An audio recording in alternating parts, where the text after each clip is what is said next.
사랑하는 여러분, 한 주간 평안하셨습니까? 네, 밖에 눈이 오는데 좀 보셨습니까? 네, 여러분 이 눈을 보면서 어떤 생각이 드십니까? 멋있다. 정말 하늘이 하얗구나. 이런 생각이 드십니까? 아니면 야, 저 눈 어떻게 치우냐? 저 사고 나면 안 되는데. 이런 생각을 하셨습니까? 어떤 생각을 하냐에 따라 이 사람이 낭만이 있느냐, 아니면 멋대가리가 없는 사람이냐 나오는 거죠. 지난번에 제가 지난주에 낭만에 대해서 말씀을 드렸습니다. 그래서 이제 어떤 분들께서 뭐 낭만에 대한 얘기를 또 하셨는데, 한 분이 그렇다 하더라고요. 자기는 그 설교를 들으면서 다른 거 하나도 생각 안 나고 최백호 씨의 낭만에 대하여 이것만 생각이 났다 하시더라고요. 저도 사실 낭만 준비하면서 그 노래를 좀 봤습니다. 그 노래 워낙 유명해서 아십니까 여러분? 아시는 분 아시고, 또 혹시 처음 들으신 분도 계실 텐데 워낙 유명한 이 노래죠. 낭만에 대해서 오늘도 낭만에 대한 이야기를 조금 해볼까 합니다. 여러분, 낭만, 지난번에 말씀드렸지만 사실 낭만이라는 것은 뭐겠습니까? 어떻게 보면은 현실성 없어 보이는 이야기 같지나, 그러나 그거를 꿈꿀 수 있다는 거는 참 좋은 거죠. 그래서 낭만에 대한 이야기를 하는 것이 뜬구름 잡는 것 같지만, 저도 계속 이 말씀을 준비하면서 정말 믿음의 사람들이 낭만의 사람이 아닐까라는 계속적인 그런 생각을 하게 됩니다. 왜냐하면 우리가 바라보는 이 믿음이라는 것은 그냥 당장 눈앞에 있는 현실만의 이야기가 아니잖아요. 히브리서 기자가 이야기했던 것처럼 바라는 것들의 실상이요 보이지 않는 것들의 증거라 그랬거든요. 아직 내가 눈에 보여지는 실상은 없으나 하나님께서 나에게 주시는 비전들을 향해서 바라보게 하고, 당장은 보이지 않지만 그거를 내가 드러낼 때 하나님께서 보여주시고 이끌어 주셨다라는 것입니다. 제가 한번 또 말씀드린 적이 있지만, 우리 교회가 처음에는 이 평수 여기에만 있었지만, 그죠? 이 뒤에 앞 집들을 사면서 교회가 굉장히 크거든요, 생각보다. 그래서 많은 분들이 처음 오신 분들 깜짝 놀라죠. 이것만 보면 작은 줄 아는데 가만히 보면 이쪽에 또 잔디밭도 있고 뒤에 교육관도 있고 상당히 큽니다, 그죠? 근데 이것을 처음부터 우리가 사신 게 아니잖아요. 처음에는 그냥 이 건물로 시작을 했는데, 지하에서 기도하는 성도님들께서, 권사님들께서, 집사님들께서 기도하시면서 이 땅을 돌고, 그러면서 하나님께서 이것 가운데 주신 것들을 또 비전을 삼았고, 우리 교회에 뭐 어마어마한 건설회사 사장님이 계신 것도 아니고, 대기업의 무슨 회장님이 우리 교회에 출석하는 것도 아닙니다. 다 이 동네에서 그냥 그렇게 하루하루 열심히 사시면서 그렇게 받았던 월급 조금씩 아껴가지고 그러면서 이 교회를 산 거거든요. 이 건물들을 산 거죠. 그러니까 그러한 소망함들이 어디서 나왔겠습니까, 여러분? 그것들을 꿈꾸면서 야, 돈이 얼마다, 이거 빚 얼마 져야 되는데 이거 되겠나 안 되겠나, 물론 그런 이야기들이 설왕설래가 오고 갔겠지만, 그러면서도 하나님이 주셨던 그런 꿈들과 그것을 바라봤기 때문에 이 교회가 이렇게 서지 않았겠습니까? 여러분, 그것이 어려운 게 아니라 그것이 낭만인 거죠. 자녀들을 보면서, 지금 자녀들을 보면서 당장에는 아무런 소망이 없는 것처럼 이제 코칠질 흘리고 있고 아직도 뭐 기저귀도 제대로 못 가는 그 아이들이 나중에 다 대통령 되고 나중에 다 과학자 되고 그러면서 이 땅을 이끌어가는 거 아니겠습니까? 당장의 눈앞에 있는 현실을 보면 참 깝깝하고 어떻게 될지 모르지만, 하나님은 우리에게 그것만을 바라보도록 주지 않으셨다는 거예요. 더 볼 수 있도록 성령께서 우리를 이끄셨다라는 것입니다. 그러기에 오늘 이 저자인 누가 의사인 누가도 주님을 만나면서 사도 바울과 함께 선교 여행을 같이 다니면서 같이 죽을 고비를 넘기고 마지막 순간까지 바울과 함께 하면서 꿈꿨던 것이 뭐겠습니까? 다시 오실 주님. 그 주님을 만난 그 사람들 속에 누가는 자기가 했던 모든 것을 다 내리고 온전한 인간 대신 완전한 사람이신 하나님을 꿈꿨다라는 것입니다. 여러분, 그것이 낭만이라는 것이죠. 아마 여러분들도 시간이 흘렀지만 예전에 그렇게 고생했던 단칸방에서 살았던 그 고생의 시간들, 그것 때문에 힘들고 같이 눈물 흘리고 또 연탄가스 중독 때문에 죽을 뻔한 위기들을 몇 번 넘기셨으면서도 그 안에도 우리 안에 하루하루 버텨가며 있었던 소망함들, 그런 것이 있지 않았겠습니까? 그것을 내가 지켜보면서 이제 돌아보니 야, 정말 그래도 그때가 좋았다, 그때를 추억할 수 있는 그 낭만이 우리 가운데 있었기에 오늘 우리가 이 시간을 버티고 나아갈 수 있다라는 것입니다. 누가가 그러한 일들을 통하여 오늘 누가복음을 지었다는 겁니다. 그래서 누가는 사람들의 이야기가 많다고 말씀을 드렸죠. 특별히 1장에서 2장까지의 내용이 보면 사실 예수님에 대한 이야기보다는 다 사람에 대한 이야기였어요. 예수님을 만났던 사람들. 그것도 사회적인 어떤 주류의 사람이 아니라 잘 이렇게 사회적, 이 당시에 소외받았던 남편이 아닌 아내였던 엘리사벳. 그리고 돌마다 죽을지도 모르는 바로 마리아. 그리고 그냥 이름만 알려진 시므온. 이런 사람들의 이야기가 누가는 더 아름답게 적었다라는 것이죠. 여러분이 그런 생각하지 않습니까? 교회 다닐 때 전도가 잘 되려면 정말 뭐 BTS라든지 아니면 뭔가 사회적으로 존경받고 인기 있는 사람들이 예수를 잘 믿어가지고, 그죠? 그분들이 저 교회 다닙니다. 저 특별히 평화교회 다닙니다. 이러면 사람들이 어쨌든 오지 않겠어요? 그런 사람들을 우리가 꿈꾸지만 놀랍게도 하나님은 물론 그런 사람들을 사용하기도 하시지만 그렇지 않은, 어떻게 보면 이름도 잘 알려지지 않은 그러한 분들을 통하여서 오히려 복음의 역사를 더 이루게 하신다라는 것입니다. 오늘 누가복음에 나오는 이 사람들도 그렇게 알려지지 않았던 사람들이지만 그분들의 그 소수의 사람들을 통하여 하나님은 오히려 누가를 통하여 역사하고 있다라는 것이죠. 그 중에 오늘 한 명, 누굴까요? 바로 안나라는 분을 소개할까 합니다. 안나는 좀 시므온과는 달리 출신이 비교적 자세하게 나타나죠. 36절 말씀 보시면 아셀 지파 바누엘의 딸 안나라고 표현하고 있습니다. 바누엘의 이 히브리식 이름을 발음하면 분이엘입니다. 분이엘이라는 이름의 뜻은 뭘까요? 하나님의 얼굴이란 뜻이죠. 그래서 이 안나는 하나님의 얼굴을 뜻하는 그 아버지 밑에서 자랐습니다. 또 아셀 지파라고 소개되어 있어요. 여러분 아셀 지파 들어는 보셨죠? 이 야곱의 9번째 아들이고 모세가 12지파를 축복할 때 가장 마지막에 축복했던 지파예요. 근데 말이 9번째 아들이지 사실은 본부인의 아들이 아니죠. 레아의 아들이 아니라 레아 밑에서 있던 바로 실바의 2번째 아들이죠. 보통 장자가 이렇게 모든 거를 이어받는다고 치고 그러면 9번째라는 거는 얼마나 뒤로 밀렸을까요?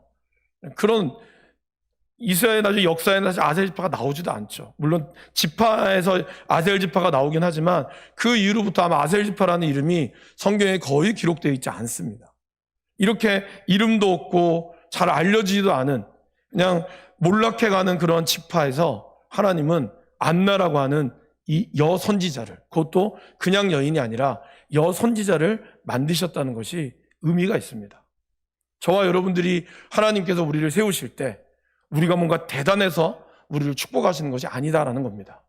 우리는 아무것도 아닐지라도 하나님은 아무것도 아니었던 것처럼 보이는 우리들을 하나님은 사용하시고 그를 통하여 하나님의 영광이 드러나도록 말씀하신다라는 것입니다. 하나님은 작고 연약하고 보잘것없어 보일지라도 언제나 관심을 가지고 우리의 머리털 하나까지 세심받은 분이라는 것. 그래서 여러분 그거를 잘 기억할 수 있기를 간절히 바랍니다. 그런데 사실 안나에게 낭만이 있을까요, 여러분? 그러니까 시므온은 그래도 알려지진 않았지만 어쨌든 주님이 오실 때까지 너는 살아있게 될 것이다. 그러한 음성을 듣고 살아왔습니다. 근데 안나라는 여인을 가만히 보시면 어떻습니까? 보통 그 당시에 결혼을 하면 12살에서 14살에 결혼했거든요. 그때 남편을 만났어요. 그리고 7년 동안 남편과 함께 즐거운 시간을 보냈습니다. 그러나 7년째 남편이 죽었어요. 그리고 성경은 84세가 되었다라고 표현합니다. 두 가지 해석을 해요. 그러니까 남편이 죽고 84년 동안 과부였다. 이런 해석도 있고, 아니면 남편이 죽고 84세가 되었을 때까지 과부였다. 만약에 두 가지 해석이라면 지금 안나의 나이는 105세였을 것이고, 그렇지 않으면 최소한 60년, 아니 80년 넘게 과부로 보냈다라는 것입니다. 더더군다나 7년 동안 부부 생활을 했지만 아이가 없었어요. 4년 동안, 저희도 4년 동안 아이가 없었는데 그 아이가 없는 그 시간이 참 쉽진 않았거든요. 근데 7년 동안 아이가 없었어요. 10년 동안 아이를 없는 가정도 봤습니다. 너무나 힘들겠죠. 그런데도 남편까지 없어요. 과연 그러한 삶을 우리가 이야기하는, 그죠? 참 기구한 팔자다. 그러한 삶을 살았던 이 안나가 과연 어떻게 그 안에서 소망함을 발견할 수 있을까요? 여자 몸으로 혼자 지낸다는 것은 지금도 그렇지만 그 당시는 더욱더 했습니다. 더욱더 심했다는 것이죠. 사람이 슬픔을 당할 때 두 가지의 선택을 할 수가 있습니다. 하나는 그 슬픔 때문에 하나님에 대해 완악하고 매정하며 분개하고 반역할 수 있습니다. 왜 나한테 이런 슬픔을 주셨습니까? 내가 도대체 무슨 잘못을 했길래? 그러한 반역과 선택을 할 수도 있고, 또 하나 슬픔 때문에 우리는 더 하나님을 알아가기를 힘쓸 수도 있습니다. 친절하고도 부드러우며 더 인정미 있는 존재가 될 수 있다라는 것입니다. 바로 안나는 후자의 삶을 살았다라는 것이죠. 사도 바울은 낭만의 사람들, 곧 믿음의 사람들은 환난과 슬픔을 당했을 때 원망하기보다는 자랑한다라고 표현하고 있어요. 왜냐하면 그 환난이 가져다주는 유익을 분명히 알기 때문이다라는 것입니다. 그래서 로마서 5장 3절에서 5절 말씀을 세 번역으로 번역한 말씀을 화면을 통해서 같이 한번 읽어보겠습니다. 그뿐만 아니라 우리는 환난을 자랑합니다. 우리가 알기로 환난은 인내력을 낳고, 인내력은 단련된 인격을 낳고, 단련된 인격을 희망을 낳는 줄을 알고 있기 때문입니다. 이 희망은 우리를 실망시키지 않습니다. 하나님께서 우리에게 주신 성령을 통하여 그의 사랑을 우리 마음속에 부어주셨기 때문입니다. 사도 바울은 이 환난 가운데서 오히려 환난을 통하여 우리에게 함께 하신 성령님이 그의 사랑을 마음속에 부어주셨고, 그리고 환난이 오는 궁극적인 결론, 이 결론은 우리를 소망으로, 희망으로 이끌어간다는 것을 알았다라는 것입니다. 그러기에 그는 오히려 이 환난을 자랑한다라고 바울 사도는 이야기를 합니다. 바로 안나의 삶이 그러했다라는 것입니다. 안나를 제가 여선지자라고 소개를 해드렸습니다. 여선지자라고 하는 것, 선지자라는 것은 뭐죠? 하나님의 말씀을 대언하는 사람이죠. 어떻게 그녀가 하나님의 말씀을 대언할 수 있었을까요? 사실 여러분 더 놀라운 것은 뭡니까? 말라기와 이 마태복음, 구약의 마지막이 말라기고 신약의 첫 장이 마태복음이죠. 그럼 말라기하고 마태복음 사이에는 우리가 보는 성경에는 뭐 한 장 또는 뭐 바로 연결되는 것 같지만 이 사이에는 400년이라고 하는 어마어마한 시간이 흘러가고 있습니다. 그래서 우리는 이것을 침묵시대라고 하죠. 그 말은 사람들이 살지 않았다는 것이 아니라 이때까지 어떠한 선지자도 나오지 않았다는 뜻이에요. 그래서 말라기 4장에 보면 마지막에 엘리야와 같은 선지자가 나타나서 증거하게 될 것을 이야기합니다. 그래서 그 엘리야와 같은 선지자가 누구였을까요? 바로 세례 요한이었죠. 세례 요한이 나타나서 그의 오실 길을 곧게 하리라, 그러면서 예수님의 오실 길을 선포하셨습니다. 그래서 우리는 엘리야가 나타났던 그 세례 요한이 가장 최초의 선지자로 알고 있습니다. 그런데 오늘 누가복음은, 바로 이 누가는 세례 요한보다 먼저 앞선 선지자 한 분을 소개하고 있는 거예요. 그것도 남자가 아닌 여자 선지자를 소개하고 있다라는 것입니다. 이것은 무엇을 의미하는 거겠습니까? 성경에 기록되어 있는 이 역사, 물론 하나님이 말씀하셨지만 이 인간의 역사도 결국에는 다 담을 수 없다는 거예요. 하나님의 역사를, 하나님의 섭리와 하나님의 인도하심을 다 담을 수 없다는 것이죠. 우리가 알려져 있는 역사에 기록되어 있는 수많은 인물들이 있습니다. 그죠? 그러나 여러분 아시다시피 역사는 기록되어 있는 인물만의 삶이 아닙니다. 기록되어 있지 않은 저와 여러분들 같은 민초의 삶이 있었기에, 영화에서 보면 배우들이 연기하지만 사실 이 배우들이 원활한 연기를 하기 위해서는 뭐가 필요한 거죠? 그냥 자막에만 나오는, 이름도 가만히 봐야지만이 볼 수 있는 그러한 사람들이 빼곡히 영화를 거의 10분 이상을 차지합니다. 그 사람들의 노력과 수고가 없었다면 영화는 완성될 수 없는 거죠.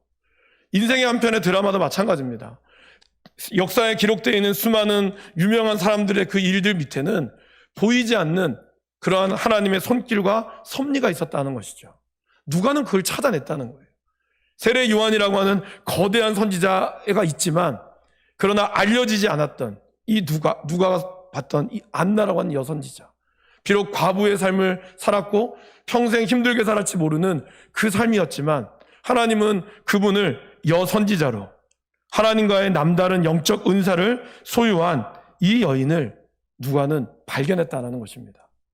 여러분, 저와 여러분들이 인생 가운데서 보여지는 하나님의 그 뜻들이 있잖아요. 여러분의 기도 제목을 들려주시고 여러분의 기도 제목을 응답해 주시는, 그래서 그 보이는 하나님의 손길이, 우리는 그 손길을 통하여 감사하지만 사실은 보이지 않는 수많은 흐름의 손길을, 그 역사를 우리가 바라볼 수 있어야 돼요. 그거를 바라볼 수 있을 때 하나님의 더 큰 섭리를 우리는 느끼게 된다라는 것입니다. 그러한 하나님의 역사, 하나님께서 누가를 통하여 오늘 우리에게 그것을 보여주셨다라는 겁니다. 그러나 아까도 소개했듯이 과연 안나가 처음부터, 과부가 된 순간부터 이런 영적 은사를 소유하고 선지자가 되었을까요? 그렇지 않습니다. 하나님은 우리에게 어떠한 일들을 주실 때 기적적인 역사를 베풀기도 하지만, 그러나 우리의 인생을 하나하나 만들어가고 다져가기를 원하셨다라는 것입니다. 여러분 생각해 보십시오. 20살에 한 여인이 과부가 되었어요. 어떻게 살 수 있을까요? 디모데전서에 보면 사도 바울이 과부에 대한 이야기를 합니다. 거기 보면 그렇게 나와요. 어려운 사람을 도와주는, 이러한 과부를 잘 도와주라고 하지만 과부 중에는 향락을 좋아하는 사람이 있었다라고 이야기를 합니다. 그래서 교회가 어려운 사람을 도와줄 때는 특별히 젊은 과부는 명부에 올리지 말라라고 이야기합니다. 그 이유를 이렇게 소개합니다.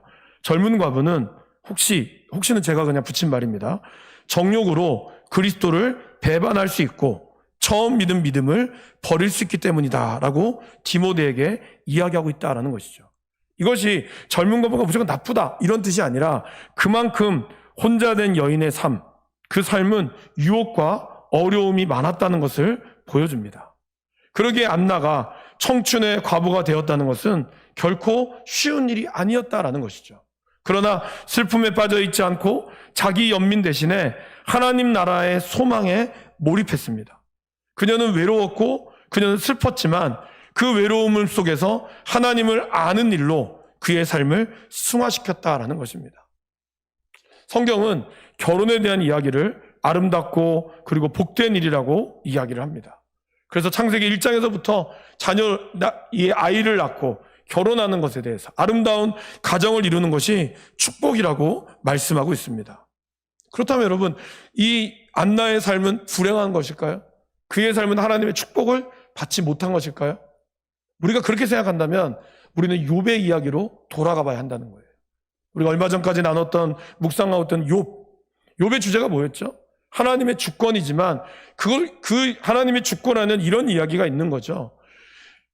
사람들의 삶을 우리가 알고 있는 인과응보라든지 사람들의 삶이 이뤄야 돼, 정형화된 삶이 정답은 아니라는 거예요. 그 삶이 꼭 그렇게 살아가는 것이 모든 사람들의 축복일지라도 때로는 그것만이 우리가 알고 있는 인생의 정답은 아니라는 것이죠. 하나님의 섭리는 알 수 없기 때문이라는 것입니다.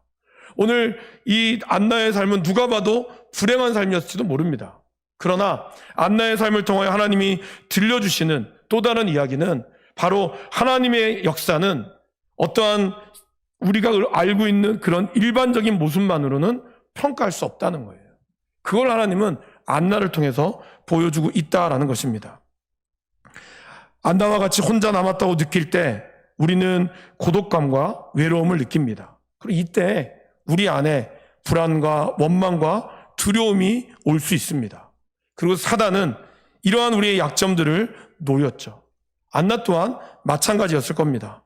슬픔과 외로움으로 인생을 한탄하거나 원망할 수도 있지만 안나의 삶은 어떻게 했을까요? 오늘 말씀에서 보시면 안나를 이렇게 표현합니다.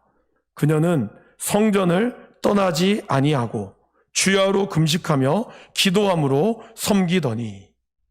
아마 그가 살아왔던 그 삶의 선택은 다른 어떤 것보다 성전을 떠나지 아니하고 그리고 하나님 앞에 주야로 금식하며 기도함으로 섬겼던 삶이었다라는 것입니다.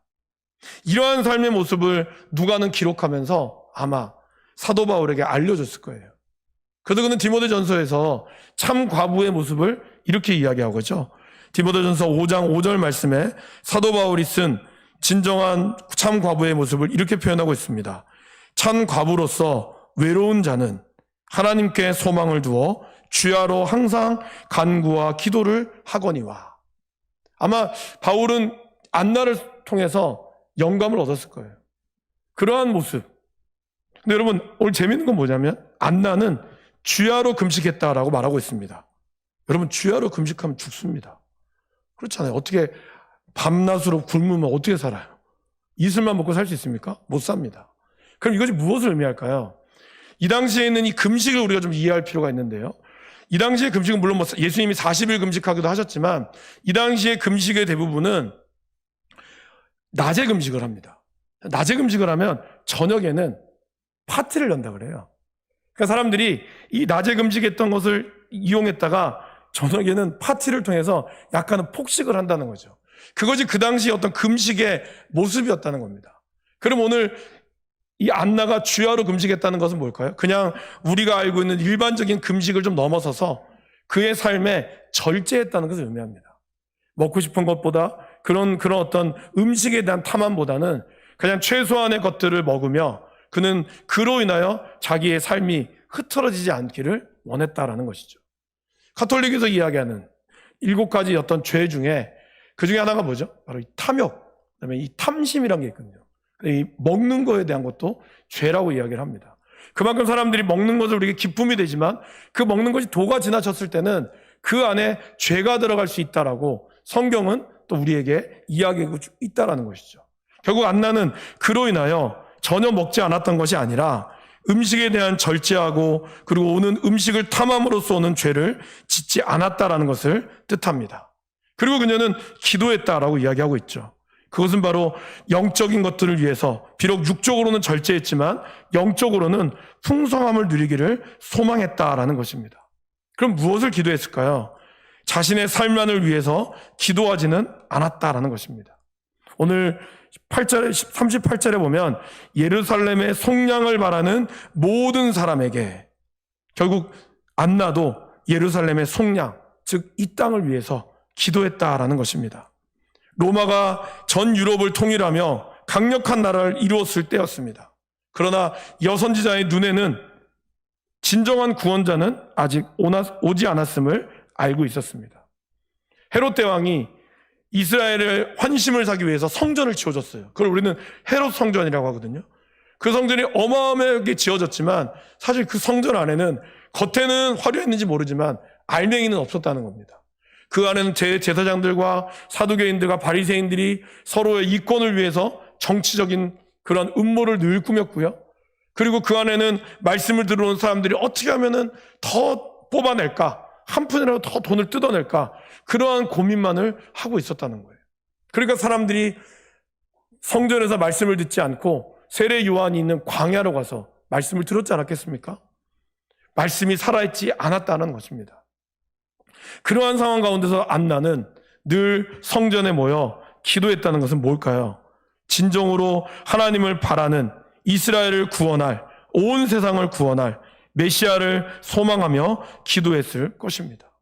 그런 기도함을 통하여 하나님의 은혜를 간구했다는 것입니다. 오늘 저와 여러분들이 이 자리에 오신 분들 무언가를 소망하며 오셨을 거라고 생각합니다. 건강이라든지 사업과 자녀, 그리고 어떤 분들은 가족의 등살에 못 이겨 오신 분도 있을 거예요. 습관적으로 그냥 오신 분들도 있을 겁니다. 그렇게 오셨을지라도 잘 오신 겁니다. 왜냐하면 이 자리에 있는 여러분들을 하나님이 주신 은혜가 하나님께서 분명히 계획하시고 있기 때문입니다. 처음에는 그냥 우리가 무심코 왔을지라도 여러분의 삶을 통하여 하나님께서는 자기의 기쁘신 뜻을 위하여 여러분에게 소원을 두고 행하실 것입니다. 아마 안나도 그랬을 거라는 거죠. 슬픔에 잠겨서 무엇을 해야 할지 몰랐을 때 아마 무작정 성전에 와서 기도했을 것입니다. 무엇을 기도해야 될지도 모르고 그냥 슬픔만이 가득했을 겁니다. 그러한 모습을 하나님께서는 만나주셨고 이제는 하나님에 대한 소망을 꿈꾸게 하셨습니다. 시간이 갈수록 그녀의 나이는 시간이 흘러갈수록 육신은 후패해져 갔습니다. 눈도 보이지 않고 그러한 안나의 삶은 더욱더 육체적으로는 힘들었으나 그러나 더욱더 빛이 나고 영적으로 충만해지는, 그래서 세상이 볼 수 없는 그러한 보는 통찰력이 생겼을 것입니다. 그림을 한번 좀 띄워주실까요? 제가 네 편의 그림을 준비했는데요. 저 그림은 시므온이 예수님을 안고 있는 장면입니다. 렘브란트가 그린 네 편의 그림인데 저 그림이 바로 렘브란트의 마지막 작품이라고 합니다. 그가 죽기 한 달 전에 그렸던 그림, 끝까지 그가 예수님을 믿고 다시 믿어서 그렸던 돌아온 탕자, 그 이후에 그가 그렸던 대부분의 그림은 노년의 삶에 대한 그림인데 그 중에 이것이 마지막에 그린 바로 시므온, 예수님을 안고 있는 시므온의 모습입니다. 그 다음 편 한번 보실까요? 그 다음 절이 바로 안나의 그림입니다. 여러분 보시면 눈을 감고 기도하고 있죠. 그리고 이는 조금씩 상해 있고 없죠. 손은 두툼합니다. 아마 부었겠죠. 이러한 가운데 그녀는 뭘 소망했을까요? 다음 편을 넘겨줄까요? 말씀을 보고 있었다라는 것을 상상하고 있습니다. 비록 눈도 어두워지고 그러한 가운데 있지만 렘브란트 특별히 이제 빛에 대한 것을 굉장히 잘 그렸대요. 그래서 저렇게 어두움과 빛을 잘 조화하고 있는데 특별히 말씀의 저 안에서는 빛을 비춰주고 있죠. 마지막 그림 한번 보여주실까요? 바로 이 마지막 그림이 시므온과 안나가 예수님을 만나는 장면입니다. 예수님을 봉헌식하는 그 그림이죠. 거기에 손을 들고 있는 사람이 바로 안나라고 합니다. 안나가 눈을 번쩍 뜨고 있죠. 그리고 이 손을 드는 기도는 오라곤이라고 하는 라틴어에서 나왔는데 기도의 여러 가지 방법 중에 하나님을 높이는, 찬양을 하는 그림이다라고 합니다. 그가 눈을 감고 하나님의 오심을 기다리다가 이제 주님이 오심을 알고 그의 손을 들고 눈을 뜨고 있습니다. 그리고 거기는 두 빛이 보이죠. 바깥에 있는 태양빛과 예수님과 비춰지는 후광. 아마 이 안나는 마지막 순간 주님을 바라보며 그렇게 고백했다라는 것입니다. 예수님을 만난다는 것, 그것은 오늘 시므온과 안나를 통하여 우리에게 두 가지의 모습을 보여주죠. 첫 번째는 시므온처럼 예수님을 만나면 이제는 진정한 안식을 누릴 수 있다는 겁니다. 시므온이 그렇게 고백했죠. 이제 종을 놓아주시는군요. 내가 이제 죽는구나, 이게 아니라 진정한 안식을 누렸다라는 것입니다. 그리고 두 번째는 예수님을 만난 사람은 예수님에 대하여 증거하는 삶을 살게 된다라는 것입니다. 안나는 이렇게 예수님을 만나고 어떻게 했습니까? 38절과 38절에 보면 예루살렘의 속량을 바라는 모든 사람에게 그에 대하여 말하였다라고 이야기를 합니다. 여러분, 이 예수님이 오셨던 이 당시에는 메시아에 대한 소망이 점점 식어져 가고 있었어요. 헬라가 통치하고 그리고 이스라엘이 약 100년 동안 마카비 가문을 통하여 독립을 이루었습니다. 그렇지만 강력한 로마의 앞에 한 번에 무너졌죠. 그러면서 그들이 계속해서 독립을 꿈꿨지만 사실 현실적으로 로마는 너무나 강력한 나라였습니다. 그들에 대한 소망은 식어져 갔고 그러다 보니 다양한 사람들이 자기만의 메시아를 기다리고 있었다라는 것입니다.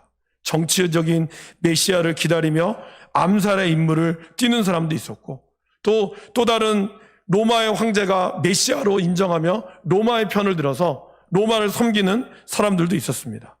단지 소수의 사람들만이 하나님을 기다리며 이렇게 예수님의 구속됨을 바랬다라는 것입니다. 그런 모습을 안나는 발견하고 그들에게 이야기했다는 것이죠. 그러기에 안나의 이야기는 나이에 따라 사라지지 않는 신앙인의 모습을 보여주고 있다는 것입니다. 늙는다는 것, 이것은 육체적인 아름다움의 감소를 의미하는 것이 아닙니다. 제가 지난번에 말씀드렸죠. 늙는다는 것은 바로 하나님에 대한 소망이 사라져 간다는 것입니다. 마음의 늙음이 그렇게 된다는 거죠. 그러나 성경은 안나를 통하여 신앙인의 소망은 나이에 따라 시들지 않는 것이고 오히려 더 좋은 소망이 내일 우리에게 주어질 것을 믿는다라는 것입니다. 사랑하는 여러분, 제가 이제 캄보디아 선교를 준비하고 있는데 그 중에는 초등학교 2학년, 3학년 아이들부터 시작해서 70대 중후반의 우리의 권사님, 집사님들도 계십니다. 어떤 분들은 나이가 많아서 패기친다 이렇게 생각하는 분들도 계실 수도 있습니다. 그러나 복음에 대한 열정과 소망은 나이와 상관이 없음을 묵상방을 통해서 느껴요. 누구보다 말씀에 대한 소망함들이 있고 기도에 대한 소망함들이 있습니다. 그것은 어느 누구도 꺾을 수가 없습니다. 오히려 그럴수록 우리가 복음에 대한 하나님을 대한 알수록 우리의 소망이 더욱더 절실히 느껴져 올 것입니다. 사랑하는 여러분, 여러분에게 가장 좋은 시간은 언제였습니까? 아직 오지 않았습니다. 우리에게 있는 소망은 하나님이 우리를 만나고 우리가 주님을 알면 알수록 여러분들은 젊을 때, 잘 나갔을 때, 내가 한창 얼마를 벌었을 때 그것에 여러분들은 전성기를 삼을지 모르지만 하나님의 시각은 그게 아니에요. 주의 소망을 품고 여전히 사랑하는 자에게는 하나님께서는 아직까지 오지 않았다고 이야기합니다.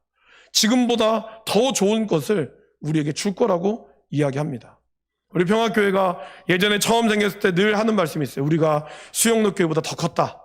그때는 많이 이야기합니다. 좋죠. 그러나 여러분, 앞으로 우리 교회가 더 좋아질 걸 소망하시기를 바랍니다. 하나님이 우리 교회를 통하여 이끌어 가실 것, 하나님이 우리 교회를 통하여 역사하실 것, 우리가 주님을 더 간절히 알면 알수록 우리의 삶이 그리고 우리의 교회가 더 좋아질 것을 기대하시기를 바랍니다. 그 순간을 사모하시기를 바랍니다.